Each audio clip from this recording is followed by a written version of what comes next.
అంటే ఈ 100 డేస్‌లోనే వాళ్ళకి ఏ విధంగా ఉంటుందంటే స్లో లెర్నర్సే ఉంటారు. హ్మ్. జనరల్‌గా మెంటర్ సపోర్ట్ తీసుకుంటూ ఉంటారు. ఈ ప్రాసెస్ అంతా అసలు ఏ విధంగా ఉంటుందండి సో వాళ్ళకి? స్లో లెర్నర్స్ పాయింట్ లో వచ్చినప్పుడు నేను 100 డేస్ అని చెప్పింది రెగ్యులర్ ప్రోగ్రామ్ షెడ్యూల్ అండి. హ్మ్. సో వీళ్ళకి మైట్ బి ఇంకా ఎక్కువ డేస్ పడుతుంది. ఎందుకు అంటే టాపిక్స్ ఇంకా క్లియర్ గా వాళ్ళు నేర్చుకోవాలి, 2-3 టైమ్స్ వినాలి. ప్లస్ ఎవ్రీడే రెగ్యులర్ క్లాస్ ఏదైతే జరుగుతుందో ఆ క్లాస్ రికార్డింగ్ కూడా వీళ్ళకి ఇస్తారనమాట. వీళ్ళకి ఎల్ఎంఎస్ పోర్టల్ ఉంటుంది. హ్మ్. ఎల్ఎంఎస్ పోర్టల్ ఆ క్లాస్ రికార్డింగ్ కూడా ఉంటుంది.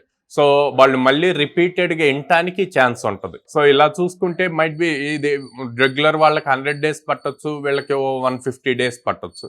కానీ పేరెంట్స్ కూడా అది తెలియాలి. మావాడు కొంచెం స్లో లర్నర్ అంటే బేసిక్గా ఎట్లా ఉంటారంటే, సార్ 100 డేస్ అయింది కదా, కోర్స్ అయిపోయింది కదా, జాబ్ రాలేదేంటి అని చెప్పి ఉంటారండి. కానీ వాళ్ళ బాబు కానీ పాప కానీ వాళ్ళ క్యాపబిలిటీ ఎంత అన్నది కూడా తెలిస్తే ఈజీ అవుతుంది.